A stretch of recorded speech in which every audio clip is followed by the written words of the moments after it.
pour cette session des Midi Minatech. Et j'ai enlevé mon masque parce que je suis toute seule sur la scène et notre orateur le fera de même quand il viendra sur la scène. Donc d'abord, je vais vous annoncer le prochain Midi Minatech, donc le 5 mars, vendredi prochain.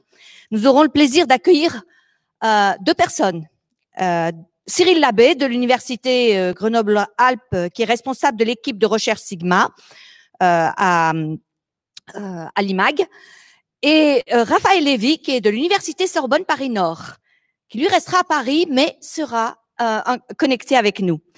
Et donc, il est au laboratoire donc il y a un nom en anglais, Chemistry, Structures, Properties of Biomaterials and Therapeutic Agents.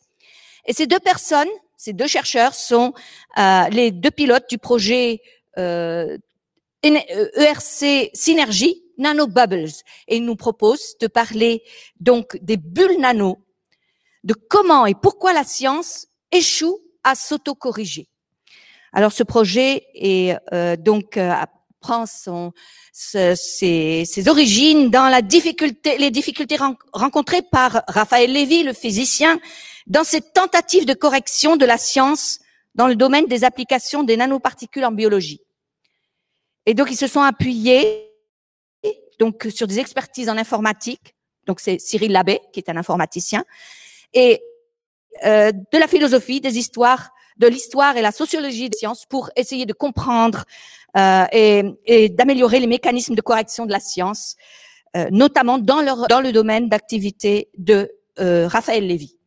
Donc je vous invite à nous retrouver la semaine prochaine, mais dès aujourd'hui, nous avons le plaisir d'accueillir David Muñoz Rojas, qui est directeur de recherche au CNRS et qui est au laboratoire LMGP, et qui nous propose de parler de Spatial Atomic Layer Deposition, SALD. David, la parole est à toi et tu peux enlever ton masque. Je vais me retirer de la scène. Merci beaucoup, Amal, et merci à toute l'équipe d'organisation de Midi Minatech. Je suis très content d'être ici. Bonjour à tout le monde. Et voilà, c'est une très jolie opportunité d'être là. C'est une initiative que j'apprécie beaucoup, que je trouve que c'est très utile. Et vous verrez qu'il y a une partie des résultats que je vais montrer qui ont été inspirés dans cette salle. C'est là où j'ai eu un peu l'idée. Donc, c'est très, très intéressant. Donc, comme Amal disait tout à l'heure, je vais vous parler du dépôt par couche atomique spatiale, Spatial Atomic Layer Deposition en anglais, et d'où l'acronyme SALD. Et je vais vous expliquer d'abord qu'est-ce que c'est cette technique. Après, je vais parler des développements qu'on fait au laboratoire, comment on utilise cette technique, et de développement un peu original qu'on a fait au laboratoire grâce à l'impression 3D.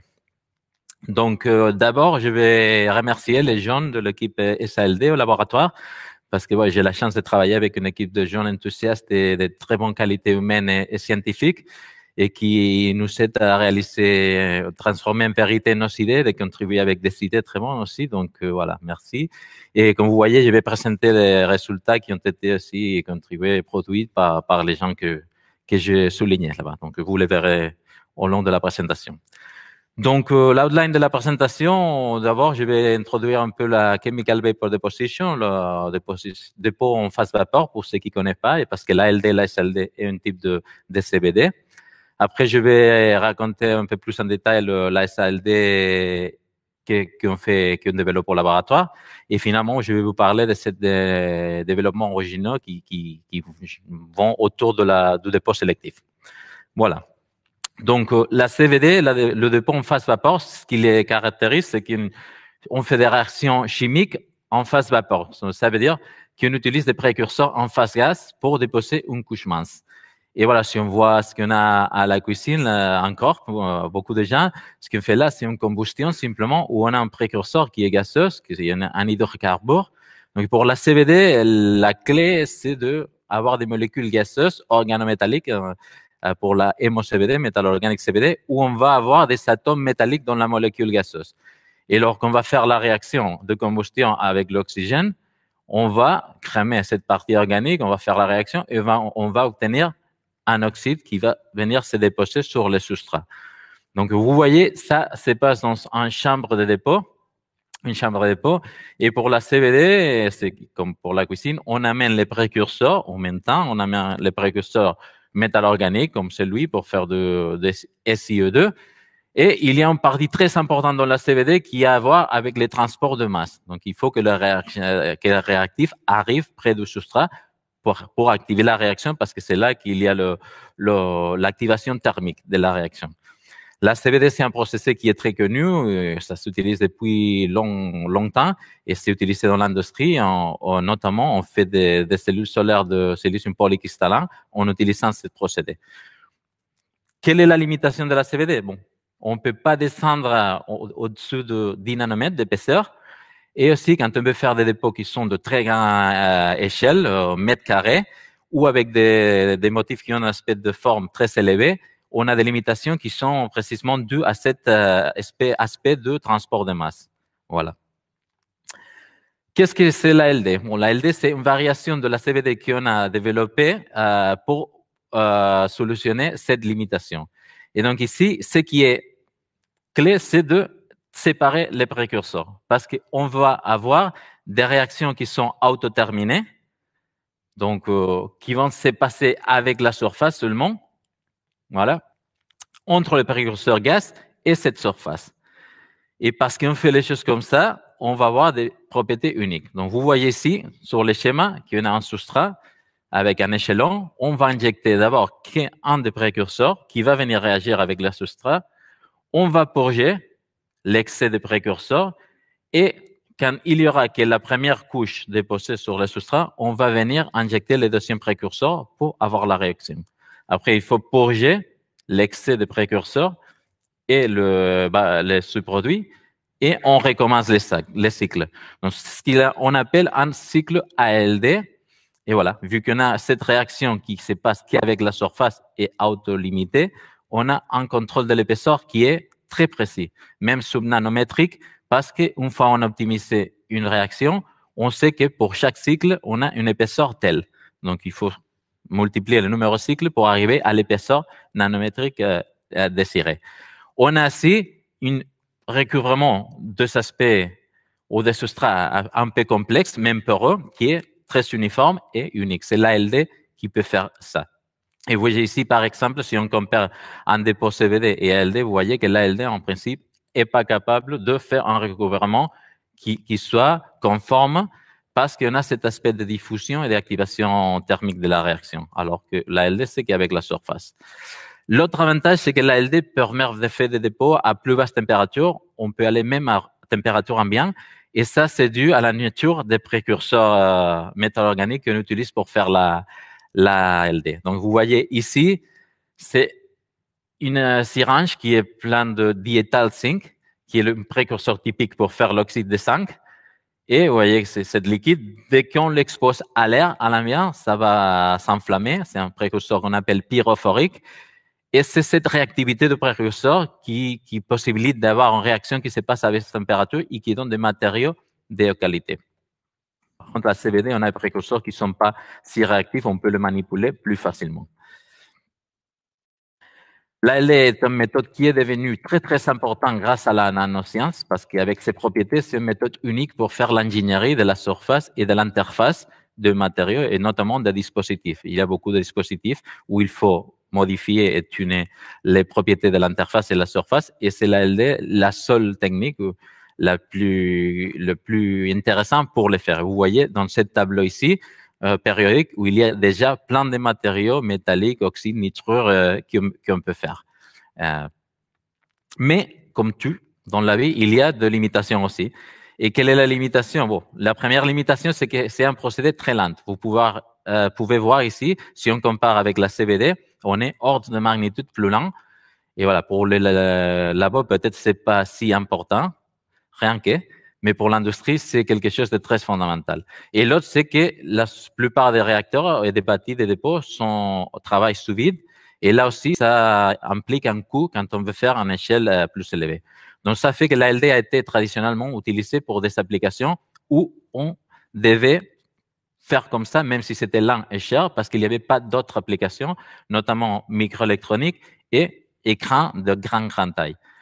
Mais voilà, avec la nanoscience, il y a plein de dispositifs qui pourraient bénéficier de l'ALD, sauf que si on l'a fait comme ça, on n'y arrive pas.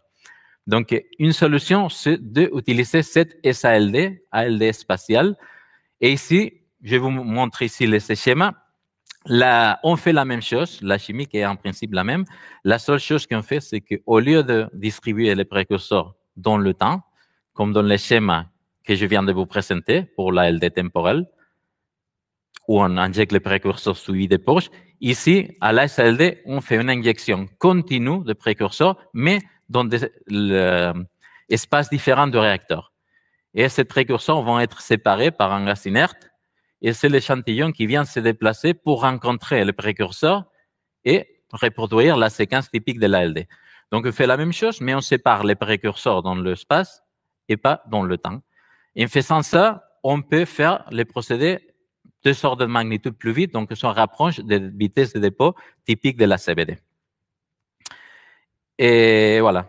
Pour expliquer un peu plus graphiquement, la LD sera un restaurant conventionnel où on doit attendre pour avoir les menus, les différents plats et pour avoir la recette payée, alors que la SLD, ça serait plutôt un buffet où on paye quand on rentre, on a tout ce qu'il faut, tout le réactant, et on utilise ce qu'on veut, et on part quand on est fini sans s'attendre. Sauf que notre SALD, c'est un buffet de haute qualité, les matériaux qu'on fait, c'est aussi de la haute qualité, comme vous verrez.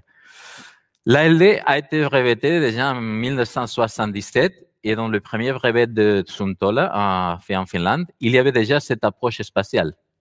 Et même quelques années plus tard, il a démontré que cette séparation spatiale des précurseurs, on peut la faire même à pression atmosphérique. Il ne faut pas une chambre de dépôt, il ne faut pas travailler sous vide. Mais curieusement, ce n'était qu'en 2008 que cette approche spatiale a été développée et qu'il y a eu les premières publications qui sont sorties. Et notamment, c'est Kodak qui a fait des brevets et qui a sorti 7 papiers et où on fait déjà un transistor basé sur des CDNO et Al2O3 déposés tous les deux par SALD et on démontre que c'est fonctionnel, que ça marche bien. Et cette même année, il y a le dossier papier entre l'Université de Cambridge et Kodak et c'est à travers de cette collaboration que j'ai pu commencer à travailler avec la SLD parce qu'en 2008, j'ai commencé un postdoc à l'Université de Cambridge au groupe de professeurs d'école. Donc, c'est grâce à ça que j'ai pu amener ça en France après quand j'ai eu mon poste au CNRS. Et vous voyez que depuis cette première papier en 2008, il y a pas mal de développement qui s'est fait. Ça, c'est un cardement où vous pouvez voir déjà les labos et les boîtes qui travaillent avec la SLD. Il y a d'autres qui sont en train de le développer que je ne sais pas forcément, d'autres que je sais mais que je ne peux pas montrer. Mais c'est quelque chose qui est très apprécié et qui se développe beaucoup. Et vous voyez ici qu'il y a aussi des bâtis industriels pour faire la SALD. Mais si on regarde, on voit que tout se base sur des chambres de dépôt, que c'est assez grand en tant qu'échelle, c'est pour la production. Donc c'est bien, c'est un début de l'SALD, on peut aller vite. On n'a pas besoin de la basse pression, donc c'est bien. Mais vous verrez qu'on peut faire plus que ça. Donc voilà, après cette introduction à la CVD et à l'ALD, je vais vous montrer quel est le SALD qu'on fait au laboratoire et qu'est-ce qu'on fait avec cette SALD. Donc notre système SALD, comment on sépare les précurseurs dans l'espace? Parce que ça, c'est la clé de l'SALD. Nous, on utilise un système qui est basé sur l'idée originale de Kodak, bien sûr, et on se base sur des précurseurs qui sont stockés dans des bulleurs. On va faire passer une débit d'azote ou d'argon, un gaz inerte, qui va mener les molécules de précurseurs. Et donc, il faut que ces précurseurs soient volatiles. On reste toujours dans la chemical vapor deposition. Et la clé ici, c'est qu'on va injecter cette précurseur, le coréactant, qui est de l'eau pour faire des oxydes la plupart du temps, ou beaucoup de fois. Et on va aussi injecter l'azote en tant que gaz inerte. Et c'est dans cette tête de distribution qu'on va séparer les précurseurs. Donc, la façon qu'on le fait, c'est, comme on voit ici, dans cette petite schéma, c'est à travers des fentes parallèles où on fait cette distribution de précurseurs. Donc, on a en rouge ici les précurseurs métalliques, en vert l'azote, en bleu l'eau. Et ce qu'on fait, c'est qu'on va scanner les substrats en dessous de la tête d'injection. Et on appelle cette approximation un close proximity approach parce que pour garantir que cette séparation de précurseurs soit effective, qu'il ne se voit pas dans la phase gaz, il faut être très près pour assurer cette séparation. Donc, vous voyez ici qu'on a changé le code de couleur, je m'excuse, mais la fente verte ici, ça correspondrait au précurseur métallique, la bleue à la sotte et le rouge à l'oxydant. Donc, vous voyez que quand on fait un aller-retour du substrat, on est en train de reproduire 4 cycles ALD parce qu'on a 2 fentes vertes qui correspondent au précurseur métal organique. Donc, le substrat voit le précurseur, il y a la réaction qui se passe à la substrat, sur le substrat, on nettoie avec la sotte et on réagit avec de l'eau. Et voilà. On va vous mettre le petit vidéo qui est en haut à la diapo pour que vous pouvez voir comment ça se passe dans la réalité. Donc ça, c'est notre système qu'on a développé au laboratoire. Vous voyez que en 3 minutes, on peut déjà faire 100 nanomètres de CDNO. C'est l'exemple de vidéo. Et c'est ce qui est intéressant, c'est que notre chambre de dépôt, c'est le gap, l'espace qu'il y a entre la tête de dépôt et le substrat. Tout le reste est à l'air. Vous verrez que c'est bien un ensemble de dépôt. On ne le fait pas comme ça, mais il n'y a pas une atmosphère contrôlée, il n'y a pas une chambre de dépôt. Vous voyez ici la couleur du dépôt. Et après 3 minutes, on a un joli dépôt de CDNO. Donc, on peut passer, merci beaucoup, à la slide. Et voilà. Ça, c'est une image de ce système que vous venez de voir en fonctionnement. Et comme je dis, vous avez les bâtis, avec tous les différents panneaux électriques et des gaz, mais tout se passe là, au niveau de la tête, où on a la tête. Et notre chambre de dépôt, c'est le gap entre la tête et le plateau. Et donc ici, je remercie Carmen Jiménez et Serge Quesada qui ont beaucoup contribué au développement et au design de ce système. Et on a travaillé avec Dominique de Barros de la boîte Stigma pour sa conception et fabrication. Une des avantages immédiats de travailler à l'air, c'est, comme vous voyez ici, le premier TESA qui a travaillé sur la manip, Biet Nguyen, qui est en train de mettre un hélisomètre compact pour faire des mesures in situ de la croissance de couches. Donc, c'est très pratique parce qu'il n'y a pas d'enceinte, donc on peut installer différentes choses très simplement.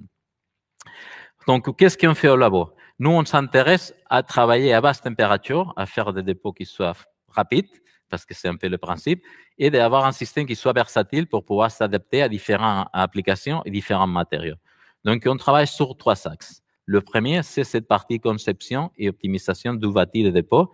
Et par exemple, dans le cadre d'un projet ANR, en collaboration avec le GREMI à Orléans et le LTM ici à Grenoble, on a développé une tête plasma atmosphérique basée sur un Direct Barrier Discharge plasma pour pouvoir implémenter un plasma activated SALD. Pourquoi on veut faire du plasma? Parce que le plasma permet de faire des réactions à plus basse température.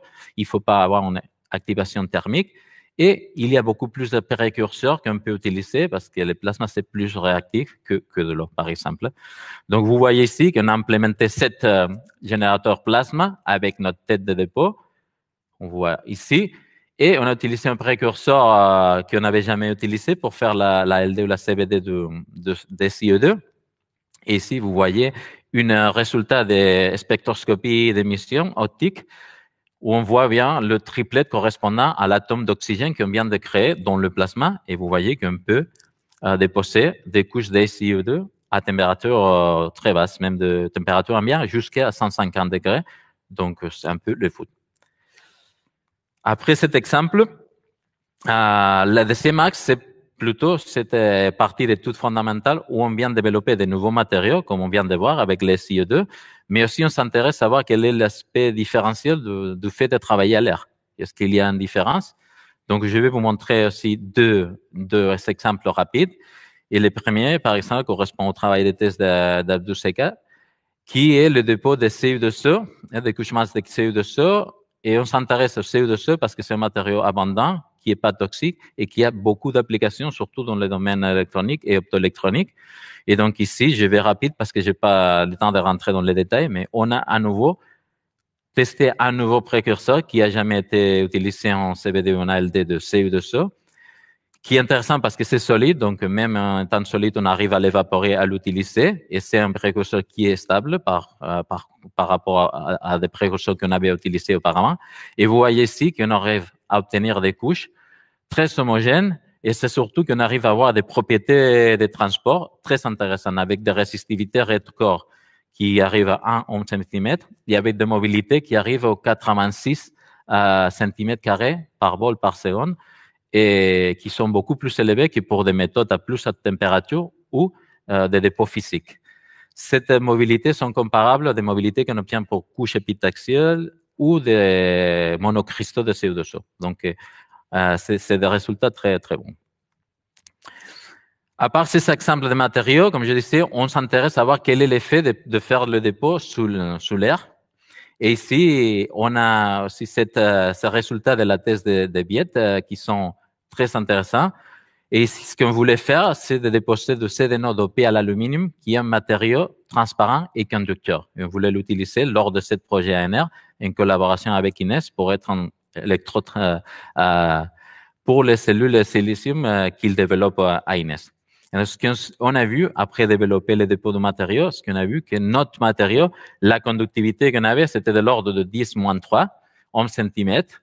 Et quand on compare avec l'oxyde d'étain dopé à l'indium, l'indium doptine oxide, qui est le matériau standard, on est en ordre de magnitude plus résistif. Donc, vous voyez ici ce tableau. On montre des résultats pour les dépôts de ACDO, CDNO dopé à l'aluminium, par différentes techniques. Et on voit qu'on peut arriver à des résistivités qui sont comparables à l'ITO en utilisant la PLD, le sputtering. Mais dès qu'on passe à la CVD, à l'ALD, à la SALD, on perd beaucoup en conductivité. Et donc, on a voulu s'intéresser pourquoi, parce que il faut aller trouver la raison fondamentale. Donc, si on regarde les données, on voit que pour des couches qui ont à plus près le même épaisseur et qui sont déposées à des températures comparables, ce qui change vraiment, c'est la mobilité. Les porteurs de charge, c'est pas si différent, mais il y a vraiment une perte de mobilité pour les couches qu'on dépose avec notre bâti spatial. Donc, bien sûr, pour essayer de comprendre ces résultats, on a commencé à étudier les propriétés de transport de cette couche. Et ici, on a fait comme toute la communauté de semi-conducteurs, des matériaux transparents conducteurs. On est allé voir les modèles de CETO pour essayer de modéliser la conductivité avec la température. Ce modèle se base sur une émission thermoionique au joint de grain. Ça serait la couche mince qu'on a déposée. Ici, il y a un bord de grain, il y a une barrière de potentiel et les électrons vont sauter d'un grain à l'autre par émission thermionique. Ça veut dire que la température va jouer un rôle.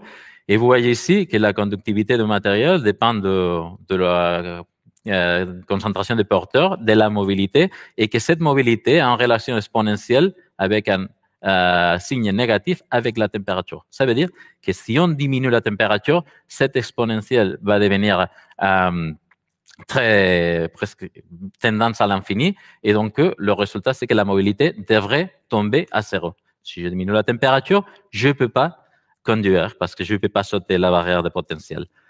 Bon, si on regarde nos résultats, on voit que pour les CDNO intrinsiques, ça fait quelque chose comme ça. Dès que je diminue la température, je vois que la résistivité monte parce que la mobilité diminue, mais on n'arrive pas à zéro. Mais dès que je commence à doper avec l'aluminium, on voit que ça ne fait pas du tout ce qu'on s'attendrait. Je ne vais pas rentrer trop dans les détails parce que je n'ai pas le temps, mais basiquement, ce qu'on s'est rendu compte, c'est que quand on passe dans un semi-conducteur non dégénéré, avec peu de chercheurs porteurs de charge, un semi-conducteur qui est plus dégénéré, on a un changement dans la forme de la distribution d'énergie au joint de grain. Est-ce que le modèle original de CETO prenait pas en compte un tunneling de charge qui se passe dans ce type de semi-conducteur très dégénéré? Donc, quand on prend compte de cette tunneling, on refait les modèles, on les complète, on peut modéliser notre couche. Et ce qu'on a vu, c'est que la basse mobilité qu'on obtenait ici, en fait, est due à un très grand numéro de pièges qui se forment au joint de grain et qui limitent beaucoup le transfert par tunneling et par thermoionic emission. À nouveau, pour les détails, il faut aller regarder le papier que vous avez affiché en dessous de la présentation. Mais cette étude fondamentale nous a fait voir que ce modèle n'était pas complet et on a réussi un modèle qui a 30 ans. Toute la communauté TCO l'utilisait par défaut. Le papier de CETO, il a 3000 citations. Donc voilà, on a pu voir qu'il y avait cette petite partie qui manquait et on a pu compléter. Finalement, le troisième axe de développement dans l'équipe, c'est bien sûr utiliser cette couche qu'on développe et qu'on optimise pour des applications. Et là, on fait beaucoup de travail sur les matériaux transparents conducteurs, la photovoltaïque aussi, des capteurs. On a commencé à faire un peu de resistive switching aussi. Et là, je ne vais pas vous parler parce qu'on n'a pas le temps, mais si vous avez d'intérêt, Daniel Vellet et Jean-Pierre Simonato, ils sont présentés à Midi Minatep il n'y a pas si longtemps, où ils ont présenté cette application TCM. Et il y a des exemples où on utilise la SLD pour améliorer les performances et les propriétés de cette matériau transparent conducteur. Je passe maintenant à la dernière partie qui est assez vite, où je vais montrer ce développement qui est original de notre labo. Et donc, ça a à voir au dépôt sélectif de la SLD. Donc, je vais introduire ce dépôt sélectif qui est un peu contradictoire parce qu'on a dit qu'on a une des raisons pour développer la LD, c'est pour avoir des couches qui sont très homogènes, très uniformes, qui peut être fait à des échelles très grandes, des surfaces très grandes. Mais par contre, on veut aussi pouvoir choisir où on vient de déposer. On veut faire des dépôts qui sont à chaque fois plus et plus nanométriques pour la microélectronique. Et pour faire ça, si on le fait de la façon conventionnelle, avec des étapes de masquage et de lithographie, c'est long, c'est cher, mais dès qu'on commence à arriver à des résolutions nanométriques, on a des problèmes d'alignement aussi, parce que c'est très difficile d'aligner les choses au nanomètre. Donc, c'est pour ça que dans le domaine de l'ALD, depuis 100-6 ans, il y a une activité très, très poussée pour le développement de procédés de dépôt ALD sélectifs. Donc, de faire cette croissance sélective bottom-up, plutôt que de faire des étapes de marquage.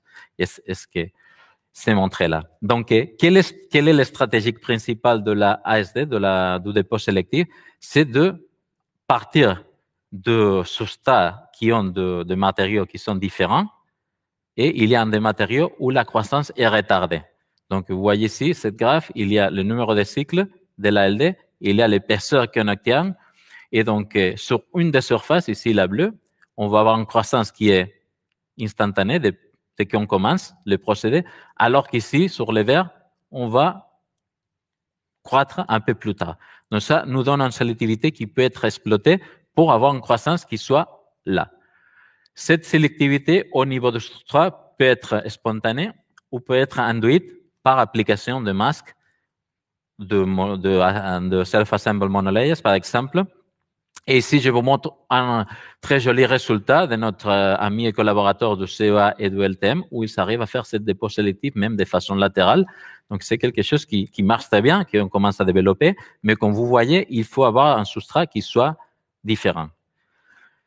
Quel est l'avantage de la SLD? C'est que nous, on peut travailler avec la tête. Et j'ai insisté avant qu'il fallait bien séparer cette précurseur dans la fente pour éviter qu'il se mélange dans la phase gaz. Mais si on laisse que le précurseur se mélange, on peut faire de la CVD aussi. Et en exploitant ça, on a voulu simuler pour optimiser notre système, mais ce qu'on voit, c'est que si on a ici les substrats, on peut voir la fraction de masse des précurseurs qui est sur le substrat à chaque point du substrat. Et on voit qu'en fonction de l'efficacité de l'extraction de ces gaz, on va avoir plus ou moins de mélange. Et bien sûr, comme ça, des précurseurs qui sont très réactifs, quand ils vont se trouver sur le substrat, ils vont réagir, on va avoir des réactions qui se produisent. Donc, ici, vous voyez bien que où les précurseurs se croisent, se trouvent en même temps au substrat, on a de la réaction qui se passe. Si on fait un dépôt statique, donc je viens injecter des précurseurs, mais je ne déplace pas mon substrat, ça donne un dépôt sélectif parce que je localise les positions où les gaz vont se mélanger et c'est là que je veux avoir de la réaction. Donc, c'est une façon de faire le dépôt sélectif qui pourrait s'appeler Static Special ALD ou Special CVD. On peut faire le Special CVD plutôt dans ces cas-là. Donc, ça c'est bien. On voit que notre système se base sur la tête. Donc, modifiant la tête, on peut modifier ce qu'on fait. Ça, c'est un exemple. Mais voilà. Quand j'étais en train de développer tout ça, de penser à mon système, j'étais là pour un Midi Minatec qui s'est passé depuis quelques années déjà sur l'impression 3D. Et ce que j'ai vu là, je connaissais déjà l'impression 3D, mais j'imaginais pas qu'il y avait autant de matériaux qui pouvaient se déposer déjà par 3D et que la résolution était si bonne. Donc, grâce à cette présentation, ouais, j'ai commencé à chercher, à m'informer et j'ai vu voilà que la 3D pourrait être un outil très utile pour fabriquer notre tête d'impression parce qu'on pourrait faire des têtes customisées, moins chères, qu'on pourrait tester. Et vous voyez ici un exemple de tête originale qu'on avait dans notre système. Et vous voyez toutes les pièces qu'il faut faire pour faire la distribution des gaz, alors qu'avec la 3D, une des avantages, à part d'utiliser plastique, de tester, c'est qu'on fait intégrer toute cette distribution gazeuse dans le corps de la tête. Donc, vous voyez ici qu'on a 3 entrées, les extractions et le rideau d'azote pour séparer. Ça, c'est la vue en dessous de la tête. On peut modifier facilement la taille, la distribution de fente. Et vous voyez ici que quand on l'imprime, on a une pièce qui a, c'est la taille de tête qu'on utilise, 106 cm. Donc, cet outil, c'est très pratique, nous permet de développer des têtes qui sont customisées. On peut faire différentes choses. Qu'est-ce qu'on peut faire? Vous verrez tout de suite. Là, je ne vais pas passer les vidéos parce que ça prend trop longtemps. Vous pouvez aller voir notre publication et en supporting information, il faut pas être souscrit pour le voir, mais en gros, ici, on voit une tête qui est en train de s'imprimer et à côté, on voit une tête métallique imprimée 3D. Donc, on peut se faire aussi, quand on a validé un design, on peut se l'imprimer en 3D. Qu'est-ce qu'on fait avec ça? Donc, la chose plus simple, c'est diminuer la taille de la sonde de dépôt pour s'adapter à des échantillons ou pour pas gaspiller de précurseurs. Vous voyez ici qu'en juste en modifiant la tête, on contrôle où on vient déposer. À nouveau, un exemple de dépôt sélectif. On arrive à contrôler. Quelque chose d'un peu plus sympa. On peut modifier la forme des fentes de sortie. On peut passer de linéaire à circulaire et on peut faire comme ça en faisant les static CVD que je viens de vous montrer, faire des cercles de CDNO de cette façon-là. Et aussi, on peut faire des têtes plus compliquées où on a différents précurseurs qui sont injectés par des fentes qui sont pas tout à fait placés au même endroit et ça fait que quand on vient déposer, on a des zones où les matériaux sont déposés qui sont pas équivalents. Donc, on peut faire des multicouches, on peut faire des dépôts un peu plus sophistiqués. Là, on l'a fait pour un autre projet où on avait besoin de cette architecture particulière. Mais voilà, c'est un exemple de ce qu'on peut faire rapidement avec une impression d'une tête qui coûte 50 € à plus près et qui s'est fait pendant la nuit. Donc, clairement, l'avantage. Une autre chose qui peut être faite, par exemple, c'est que si on utilise ce concept de fente concentrique, on peut se faire ce qu'on appelait un stylo SALD. Et l'avantage d'avoir cette fente concentrique, c'est que lorsqu'on déplace notre tête SALD, on peut la déplacer dans n'importe quelle direction et on va toujours faire cette alternance d'exposition de substrat au précurseur métallique et à l'oxydant. Donc, ça veut dire qu'on peut déposer en se déplaçant dans n'importe quelle direction. Si on met cette tête-là, que vous pouvez voir qu'on a réussi à imprimer et à designer, on peut la mettre sur une table XYZ et à la fin, ce qu'on a, c'est un imprimante 3D, mais cette fois-là, des matériaux fonctionnels. Donc, si on met le deuxième et dernière vidéo, là, vous pouvez voir cette tête imprimée en train de dessiner cette petite cercle de CDNO sur un petit wafer de silicium. Donc, vous voyez là que la résolution est au niveau de centimètres, mais on est dans le cadre d'un projet européen qu'on coordonne. On est en train d'essayer de diminuer la résolution. Merci pour la vidéo. Et voilà, ici, on a pu même dessiner le initial du labo. Et dans le dernier développement, on a réussi récemment à faire des lignes qui sont en dessous de millimètres. Donc voilà, c'est le développement qu'on est en train de faire avec cette approche d'impression 3D des matériaux fonctionnels. Et voilà, avec ça, je vais finir. J'espère que je vous ai convaincu que la SLD, c'est une approche très versatile, très intéressante pour la LD, qui nous permet de faire la même chimie, les mêmes types de matériaux en principe, mais à plus haute vitesse, ce qui est important pour l'industrie, mais aussi pour les labos, parce que ça nous permet de faire beaucoup de développement, mais qu'il faut faire gaffe aux différences de propriétés qu'on peut obtenir quand on fait les procédés dans l'air ou sous vide. Donc ça, il faut être conscient. Vu qu'on travaille avec cette tête, on peut utiliser un mode CVD avec un dépôt statique et ça nous permet de faire le dépôt sélectif. Donc, c'est un avantage de travailler avec ce système basé sur la tête. Utilisant la 3D, c'est super pratique parce qu'on peut faire des têtes qui sont pas chères, qui nous permettent de customiser, de modifier, de tester. Et après, on peut toujours se la fabriquer en métal par impression 3D ou pas. Et finalement, en utilisant ce concept de fente concentrique, on a inventé ce concept de stylo SALD qui nous permet de faire un dépôt sélectif et 3D des matériaux fonctionnels de façon assez simple et facile. Donc, avec ça, je veux remercier les différents agents qui nous ont aidés financièrement à développer ce projet, notre collaborateur et à tous vous pour votre attention, même si virtuelle. Merci beaucoup. Et voilà, je peux répondre à les questions maintenant. Merci. Très bien, merci beaucoup. Merci beaucoup, David. Bien, eh bien, ta présentation maintenant est ouverte aux questions. Et donc, je reste en retrait pour te laisser libre de ne pas porter le masque. Et donc, en attendant que des questions puissent être posées, voilà, nous en avons une. Alors, bonjour. J'ai raté le début. Quelques problèmes de connexion. Est-ce que vous avez étudié le niveau de porosité comparé avec les autres types de dépôts comme le PVD, PECVD ou EVAP, ECD, etc. Oui, c'est très pertinent la question. Nous, on n'a pas fait ce type d'études, mais il faut savoir que l'ALD, une des propriétés, c'est d'avoir des couches qui sont très continues, très compactes et qui s'utilisent vraiment pour faire l'éncapsulation de devices et de packaging. Donc, c'est une des propriétés, c'est que la porosité est très basse. Les couches qu'on a fait nous à l'air, on n'a pas comparé cette porosité par rapport à des couches faites par ALD conventionnelles ou par des couches PVD, mais on s'attendrait à que la porosité soit très basse parce que c'est une des propriétés qualité de l'ALD. Très bien. Alors, j'ai vu une question qui apparaissait là, elle n'est pas affichée. Ah si, là voilà. Peut-on déposer des fines couches d'argent avec une technologie de dépôt, avec cette technologie de dépôt? Oui, oui. On ne le fait pas encore. On est en train de développer avec Abdou aussi les dépôts d'argent. On le fait pas encore et c'est pas simple parce que les métaux, ils ont tendance à faire, au lieu d'avoir des couches minces, de former de nanoparticules. Et on a utilisé au passé ça précisément pour faire des couches de nanoparticules de platine et de palladium pour des applications en pile de combustible.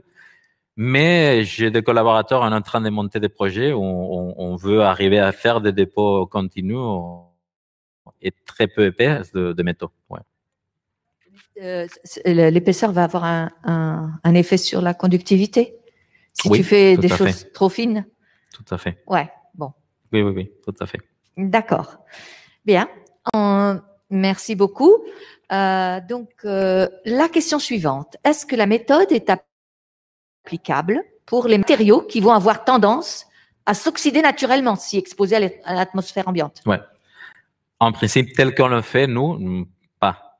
Parce qu'à chaque cycle, vous avez vu que les dépôts sortent à l'air. Mais on peut, vu que le système est vraiment basé sur la tête des dépôts, rien n'empêche que cette tête de dépôt soit placée dans une boîte à gants.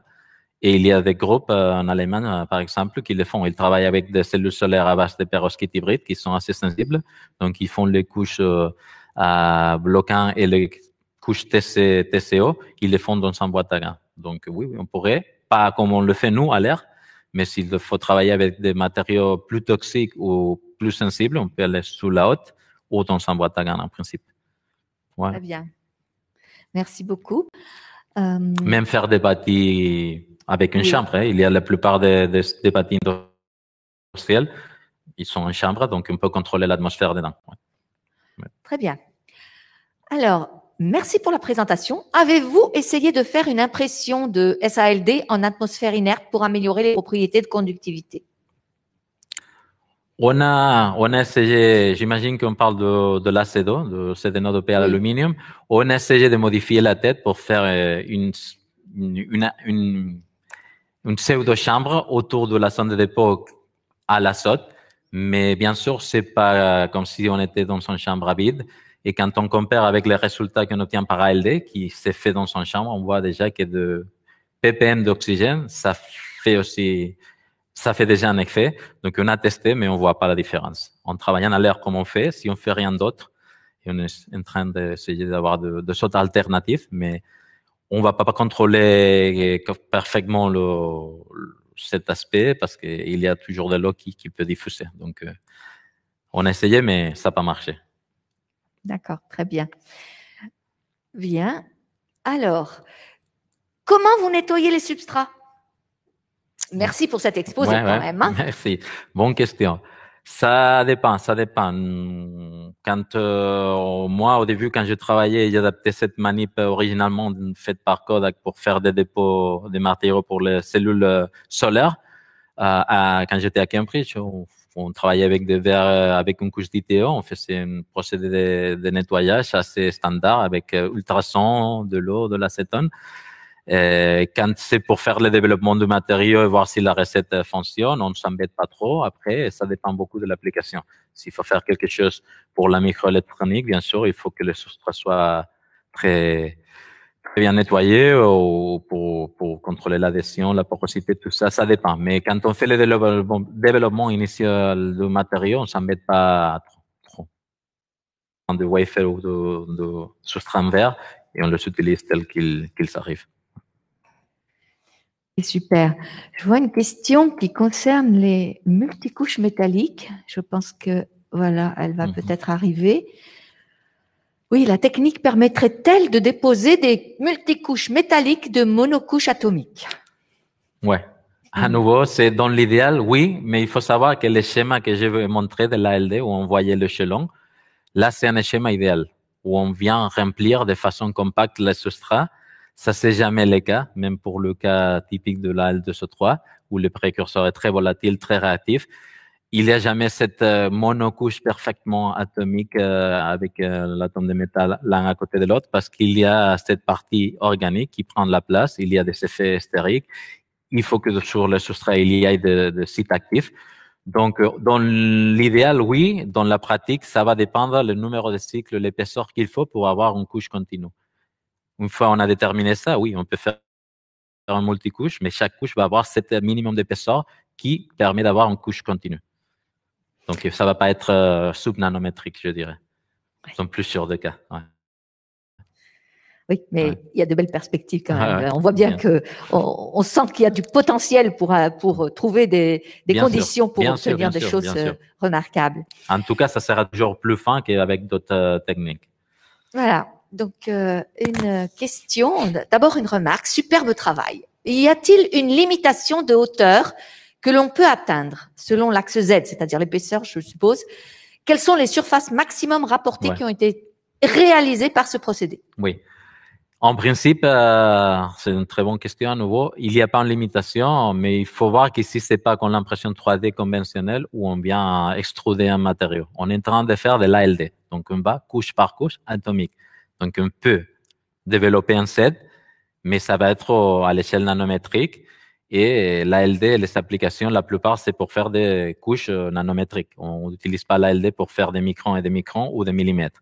Donc, on peut avoir des motifs nanométriques. Avec la SLD, on peut même faire des microns parce que ça prend peu de temps. On peut le faire, c'est faisable, mais c'est pas le voûtes. Quand je parle de 3D, c'est pour dire que si on est en train de faire un dépôt 3D, on peut avoir un motif qui fait 1 millimètre en X et en Y, mais après, on peut avoir différentes parties de ces motifs qui font 3 nanomètres, qui font 10 nanomètres et on peut jouer avec ça. Mais on est toujours dans la LD. Donc, on peut aller en Z, mais c'est le but et l'intérêt, c'est pas de faire de millimètres ou de microns même. Ouais. Très bien. Bien, on a encore 2 ou 3 questions. Voilà.